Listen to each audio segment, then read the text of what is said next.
എങ്ങനെ ആയിരിക്കണമെന്ന് മുൻപ് പല വീഡിയോസിലും ഞാൻ പറഞ്ഞിട്ടുണ്ട്.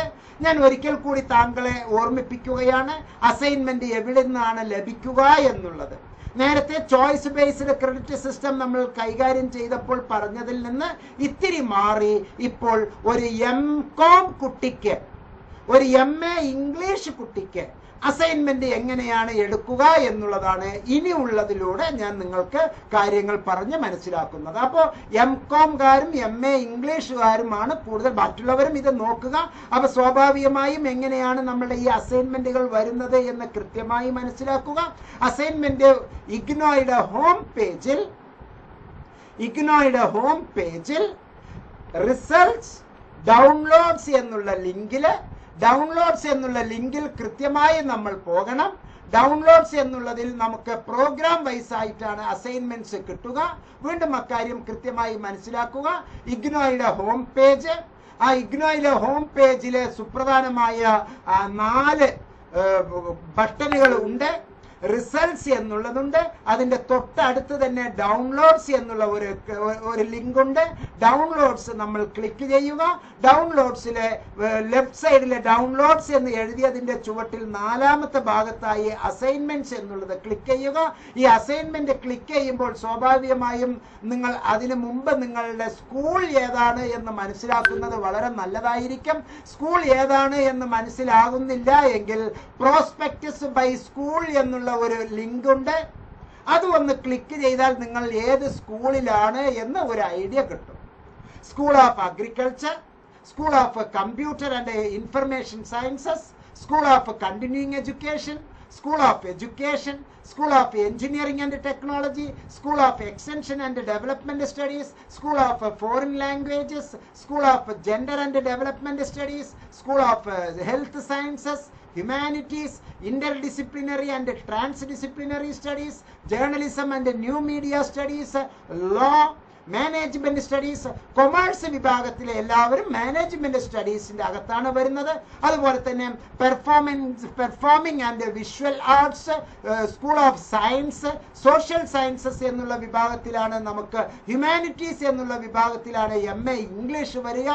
ഈ സോഷ്യൽ സയൻസിലെ സോഷ്യോളജി, എക്കണോമിക്സ് തുടങ്ങിയ സബ്ജക്റ്റുകൾ, പൊളിറ്റിക്കൽ സയൻസ്, പബ്ലിക് അഡ്മിനിസ്ട്രേഷൻസ് എന്നുള്ളതെല്ലാം അതിൻ്റെ അകത്താണ് വരുന്നത്.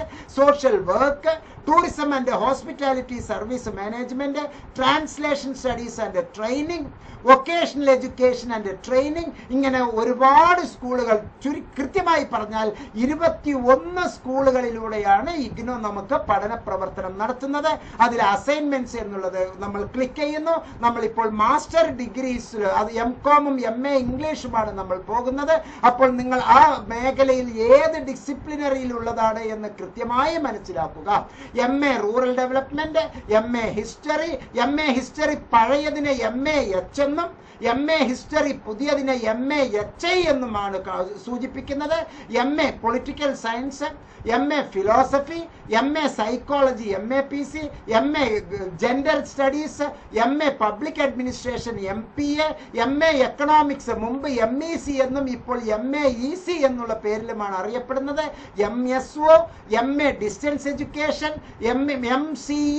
MCA തന്നെ ന്യൂ എന്നുള്ള ഒന്ന്, അതുപോലെ തന്നെ MSW counselling, MSW, MCOM, MEG, MHD, MAHV, ഇങ്ങനെ ഒരുപാട് എമ്മുകൾ നമുക്ക് അതിൻ്റെ അകത്ത് കിട്ടും.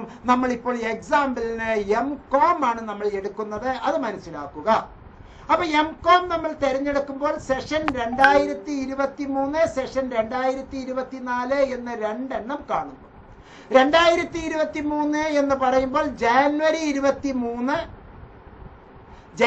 23 ജൂലൈ 23 ജാനുവരി 24 ജൂലൈ 24 ഇതിൽ ഏതിലാണ് നിങ്ങൾ ഫസ്റ്റ് ഇയറോ സെക്കൻഡ് ഇയറോ വരുന്നത് എന്ന് ഉറപ്പിക്കുക.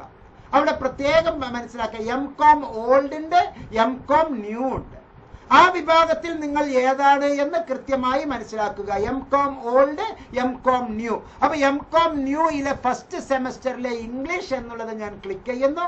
ആ അസൈൻമെന്റ് ക്ലിക്ക് ചെയ്യുമ്പോൾ നമുക്ക് MCO 1, 4, 5, 21 ഇത് ബാധകം. ജാനുവരി 23-ൽ അഡ്മിഷൻ നേടിയവർ ഡിസംബർ 23-ന് പരീക്ഷ എഴുതാം, അല്ലെങ്കിൽ ജൂലൈ 23-ന് പരീക്ഷ എഴുതാം. ജൂലൈ 23-ൽ അഡ്മിഷൻ നേടിയവർ ഫസ്റ്റ് സെമസ്റ്റർ അവർ പരീക്ഷ എഴുതുന്നത് ഡിസംബർ 23-നാണ് പരീക്ഷ എഴുതുന്നത്. അങ്ങനെയും ചെയ്യാം. അപ്പൊ 6 മാസം കഴിഞ്ഞ് പരീക്ഷ എഴുതുന്നവർ, 6-ാം മാസത്തിൽ തന്നെ പരീക്ഷ എഴുതുന്നവർ, അവരാണ് ഇത് തിരഞ്ഞെടുക്കേണ്ടത് എന്ന് മനസ്സിലാക്കുക. കൃത്യമായി ഇതിൽ പറഞ്ഞിരിക്കുന്നു, ഒരിക്കൽ കൂടി മനസ്സിലാക്കുക. ജാനുവരി 23-ല് അഡ്മിഷൻ എടുത്തിട്ടുള്ളവർക്ക് ജൂൺ 23-ന് ഉള്ളിൽ ഇത് കൊടുക്കണം.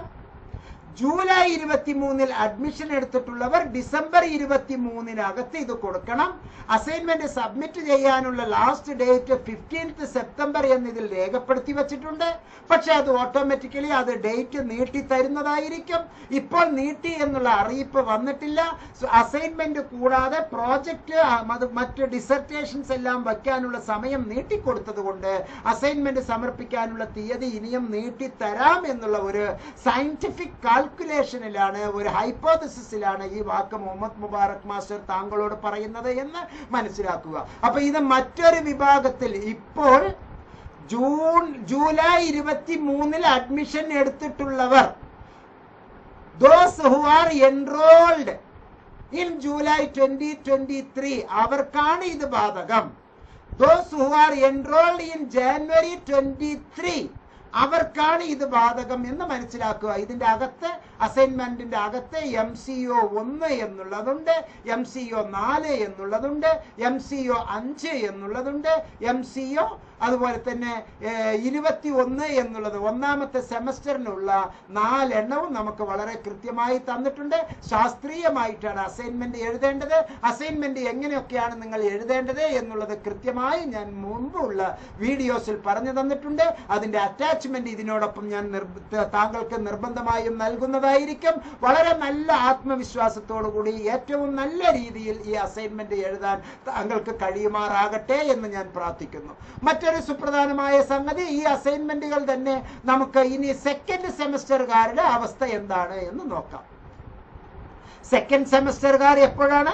സ്വാഭാവികമായും ജൂലൈ 23-ൽ അഡ്മിഷൻ എടുക്കുകയും ജാനുവരി 24-ന് വേണ്ടി റീ രജിസ്റ്റർ ചെയ്യുകയും ചെയ്തിട്ടുള്ളവർ, അവരുടെ ഇവിടെ കൃത്യമായി പറയുന്നു, എൻറോൾഡ് ഇൻ ജൂലൈ 2023, ജാനുവരി 24-നേക്ക് വേണ്ടി റീ രജിസ്റ്റർ ഇനി ചെയ്യാനുള്ളവർ കേട്ടോ. ജാനുവരി 24-ന്റെ റീ രജിസ്ട്രേഷൻ ടൈം വന്നിട്ടില്ല.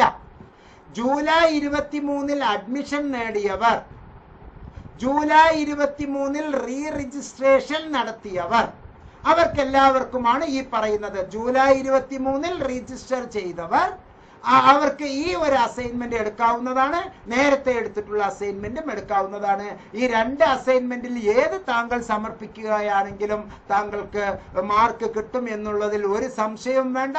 അത്തരത്തിലുള്ള ഒരു ബേജാറും താങ്കളിലേക്ക് വേണ്ടതില്ല. Those who are enrolled in July 2023, അവർക്ക് ഈ അസൈൻമെന്റ് എടുക്കാവുന്നതാണ്. അറിയാതെ കൺഫ്യൂഷനായി കുട്ടികൾ പരസ്പരം ചെയ്യുന്ന ചെറിയ ചെറിയ കുസൃതികൾ, എന്തെങ്കിലും അറിയാത്ത ചില പ്രശ്നങ്ങളിൽ ചെന്ന് ചാടരുത്. അങ്ങനെയുള്ള അബദ്ധങ്ങളൊന്നും ചെയ്യരുത്. ഞാൻ ഇപ്പോൾ കൃത്യമായി പറയുന്നത്, MCOM-ലെ സെക്കൻഡ് സെമസ്റ്ററിലെ റീ രജിസ്ട്രേഷൻ നടത്തിയിട്ടുള്ളവർ, സെക്കൻഡ് സെമസ്റ്റർ ജൂലൈ 23-ൽ എടുത്തിട്ടുള്ളവർ, സെക്കൻഡ് സെമസ്റ്റർ ജൂലൈ 23-ൽ എടുത്തിട്ടുള്ളവർ എന്ന് പറഞ്ഞാൽ ജൂലൈ 23-ന് വേണ്ടി അഡ്മിഷൻ എടുക്കുകയും ജാനുവരി 23-ൽ ഒന്നാമത്തെ സെമസ്റ്ററും ജൂലൈ 23-ൽ രണ്ടാമത്തെ സെമസ്റ്ററും ഉള്ളവർ, അവർ ജാനുവരി 24-ൽ അഥവാ ഡിസംബർ 24-ൽ പരീക്ഷ എഴുതാൻ വേണ്ടി ഉള്ളതാണ് ഇത് എന്ന് കൃത്യമായി മനസ്സിലാക്കുക. ഇങ്ങനെയുള്ള അസൈൻമെന്റുകൾ കൃത്യമായി എടുക്കേണ്ടത് എന്താണ് എന്നുള്ളത് കൺഫ്യൂഷൻ താങ്കൾക്ക് ഉണ്ട് എങ്കിൽ നിർബന്ധമായും MNotes സെന്റർ ഫോർ ബിഹേവിയറൽ സയൻസിലെ വിദഗ്ധരായ മെന്റേഴ്സിനോട്, അക്കാഡമിക് കൗൺസിലേഴ്സിനോട് ചോദിച്ച് നിങ്ങൾ നിങ്ങളുടെ സംശയങ്ങൾ ദൂരീകരിക്കുക. ഒരു സംശയം വേണ്ട. ഈ വീഡിയോയിലെ ഡിസ്ക്രിപ്ഷൻ ബോക്സിൽ തന്നിരിക്കുന്ന നമ്പറിൽ വളരെ സിമ്പിളായി താങ്കൾ ഒരു വാട്സപ്പ് മെസ്സേജ് ചെയ്യാവുന്നതാണ്. അസൈൻമെന്റ് എഴുതേണ്ടത് കുട്ടികൾ തന്നെയാണ്. അസൈൻമെന്റ് എഴുതി തരുമോ എന്ന് ചോദിച്ച് ദയവ് ചെയ്ത് ഈ വഴിക്ക് ആരും സംസാരിച്ച് വരരുത്. തിരിഞ്ഞ വർത്തമാനം കിട്ടും. തറുതല വർത്തമാനം ദയവ് ചെയ്ത് പറയരുത്. നിങ്ങൾ തന്നെയാണ് ഉത്തരം എഴുതേണ്ടത്. നിങ്ങളാണ് അതിന്റെ ഗുണഭോക്താവ്. മാർക്ക് കിട്ടേണ്ടത് നിങ്ങൾക്കാണ്. വിജയം കിട്ടേണ്ടത് നിങ്ങൾക്കാണ്. ജോലി കിട്ടേണ്ടത് നിങ്ങൾക്കാണ്. പഠനാനുഭവം കിട്ടേണ്ടത് നിങ്ങൾക്കാണ്. വേറെ ആർക്കെങ്കിലും കാശ് കൊടുത്ത് ഞാൻ സർട്ടിഫിക്കറ്റ് മാത്രം നേടാം എന്നുള്ള വിചാരം താങ്കളിൽ ഉണ്ട് എങ്കിൽ ആ വിചാരം നമ്മുടെ പ്രിയപ്പെട്ട അറബിക്കടലിൽ വലിച്ചെറിയുക. അത്തരത്തിലുള്ള ചിന്തകൾക്ക് ഇവിടെ സ്ഥാനമില്ല. നമ്മൾ തന്നെ പരീക്ഷ എഴുതി വളരെ മനോഹരമായി നമുക്ക് മാർക്കുകൾ വാങ്ങി ജീവിതത്തിൽ ഉയരാം. ഇനി MEGയുടെ കാര്യമാണ് ഞാൻ പറയുന്നത്. MEGയിലെ ജൂലൈ 23, 24 എന്നുള്ള ആ ഒരു സെഷനാണ് ഇപ്പോൾ നമ്മൾ ക്ലിക്ക് ചെയ്യുന്നത്. ജൂലൈ 23 അഡ്മിഷൻ എടുത്തവർ, ജാനുവരി 24 അഡ്മിഷൻ എടുക്കുന്നവർ, അതിനു മുമ്പേ തന്നെ അതിൽ നമുക്ക് ഇത് ഫസ്റ്റ് ജൂലൈ 23 നമുക്ക് ക്ലിക്ക് ചെയ്താൽ കാര്യം വളരെ കൃത്യമായി മനസ്സിലാവും അത് ആർക്കാണ് ബാധകം. ജൂലൈ 23 ആൻഡ് ജാനുവരി 24 അഡ്മിഷൻ എടുക്കുന്നവർക്കാണ് ഇത് ബാധകം. ജൂലൈ 23 അഡ്മിഷൻ എടുക്കുന്നവർക്കാണ് ഇത് ബാധകം എന്ന് കൃത്യമായി മനസ്സിലാക്കുക. നിങ്ങൾക്ക് ഇവിടെ ആനുവൽ ആണ് എക്സാം. ഇവിടെ നിങ്ങൾക്ക് സെമസ്റ്റർ അല്ല എക്സാം, ആനുവൽ ആണ് നിങ്ങൾക്ക് എക്സാം. അതുകൊണ്ട് താങ്കൾ ഡിസംബർ 24 പരീക്ഷ എഴുതുന്നു എങ്കിൽ ഡിസംബർ 23 പരീക്ഷ എഴുതുന്നു എങ്കിൽ ജാനുവരി 23 താങ്കൾ അഡ്മിഷൻ എടുത്ത ആളായിരിക്കണം. അപ്പോൾ ജൂലൈ 22 ജാനുവരി 23 എന്നുള്ള ഈ ലിങ്കിലെ അസൈൻമെന്റ് ആണ് താങ്കൾ എടുക്കേണ്ടത്. അപ്പൊ ഈ ലിങ്കിലെ അസൈൻമെന്റ് എടുത്താൽ ഇവിടുത്തെ കാര്യങ്ങൾ നമുക്ക് വളരെ കൃത്യമായി മനസ്സിലാകുന്നു. താങ്കൾ ഡിസംബർ 23 പരീക്ഷ എഴുതുന്നത്.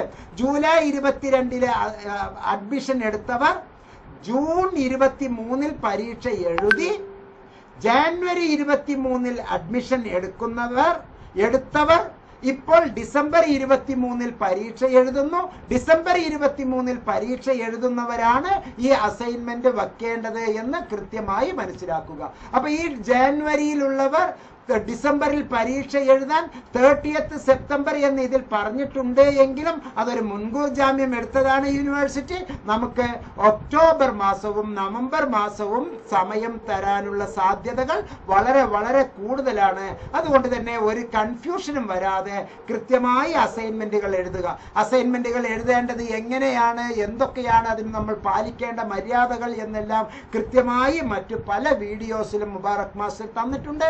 സെന്റർ ഫോർ ബിഹേവിയറൽ സയൻസ് തന്നിട്ടുണ്ട്. അപ്പൊ അസൈൻമെന്റ് എടുക്കേണ്ടത് എങ്ങനെ, അസൈൻമെന്റ് കൈകാര്യം ചെയ്യേണ്ടത് എങ്ങനെ എന്ന് വളരെ വിശദമായി നമ്മൾ ഇത്രയും സമയം നമ്മൾ സംസാരിച്ചു കൊണ്ടിരിക്കുന്നു.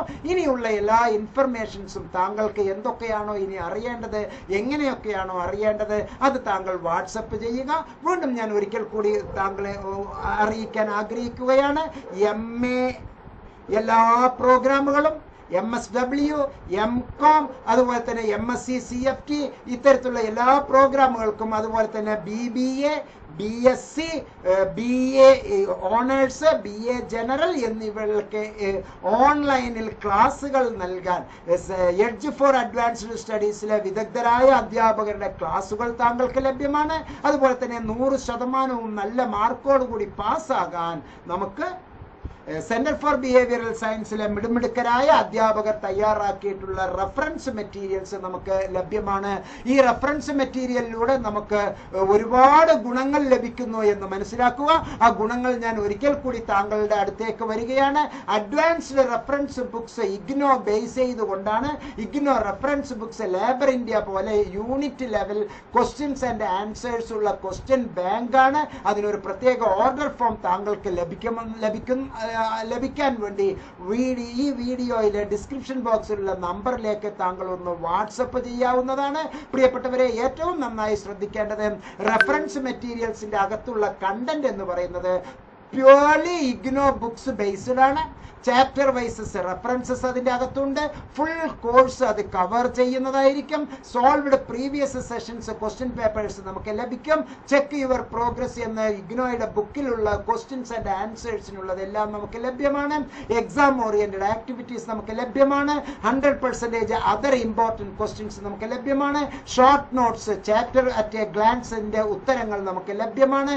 Sample questions papers with answers നമുക്ക് ലഭ്യമാണ്. ടെക്സ്ച്വൽ ക്വസ്റ്റ്യൻസും അതിനുള്ള ആൻസേഴ്സും നമുക്ക് ലഭ്യമാണ്. ഈസി ആയുള്ള കാൽക്കുലേഷൻ മെത്തേഡ്സും അതിന്റെ ഫോർമുലയും നമുക്ക് ലഭ്യമാണ്. 100% സ്റ്റാൻഡേർഡ്, 100% പാസ് അഷുറൻസുമുള്ള നല്ല റെഫറൻസ് മെറ്റീരിയലാണ് നമുക്ക് ലഭ്യമാക്കുന്നത്. സെന്റർ ഫോർ ബിഹേവിയറൽ സയൻസിന്റെ സ്റ്റാഫ് പ്രത്യേകം തയ്യാറാക്കുന്നതാണ് ഇത് എന്ന് മനസ്സിലാക്കുക. 100% പരീക്ഷകൾ പാസ്സാകാനും 80+ മാർക്ക് നേടാനും ചാപ്റ്റർ തിരിച്ചുള്ള റെഫറൻസ് ചോദ്യങ്ങളുടെ ഉത്തരങ്ങൾ ബാങ്ക്, ഈ ക്വസ്റ്റ്യൻ ബാങ്ക് അനേക വർഷങ്ങൾ പരിഹരിച്ച ചോദ്യ പേപ്പറുകളുടെ മെറ്റീരിയലും പെട്ടെന്ന് ലഭിക്കാൻ താങ്കൾക്ക് ഈ ഫോം പൂരിപ്പിക്കാവുന്നതാണ്. എല്ലാ നന്മകളും താങ്കൾക്കും താങ്കളുടെ സുഹൃത്തുക്കൾക്കും ഉണ്ടാകട്ടെ എന്ന് ആത്മാർത്ഥമായി പ്രാർത്ഥിച്ചുകൊണ്ട് ഈ വീഡിയോയിൽ നിന്ന് വിടവാങ്ങുന്നു. ഈ വീഡിയോയെ പറ്റിയും മറ്റു വീഡിയോകളെ പറ്റിയുമുള്ള താങ്കളുടെ വിലയേറിയ അഭിപ്രായങ്ങൾ താങ്കൾ എംനോട്ട്സിൽ രേഖപ്പെടുത്തുക, കമന്റ് ചെയ്യുക. എംനോട്ട്സ് സബ്സ്ക്രൈബ് ചെയ്തില്ലെങ്കിൽ നിർബന്ധമായും സബ്സ്ക്രൈബ് ചെയ്യുക, മറ്റുള്ളവർക്ക് ഷെയർ ചെയ്യുക. എല്ലാ നന്മകളും താങ്കൾക്കും താങ്കളോടൊപ്പമുള്ളവർക്കും ഉണ്ടാകട്ടെ എന്ന് ആത്മാർത്ഥമായി പ്രാർത്ഥിച്ചുകൊണ്ട് വീഡിയോയിൽ നിന്ന് വിടവാങ്ങുന്നു. നന്ദി, നമസ്കാരം, ജയ് ഹിന്ദ്.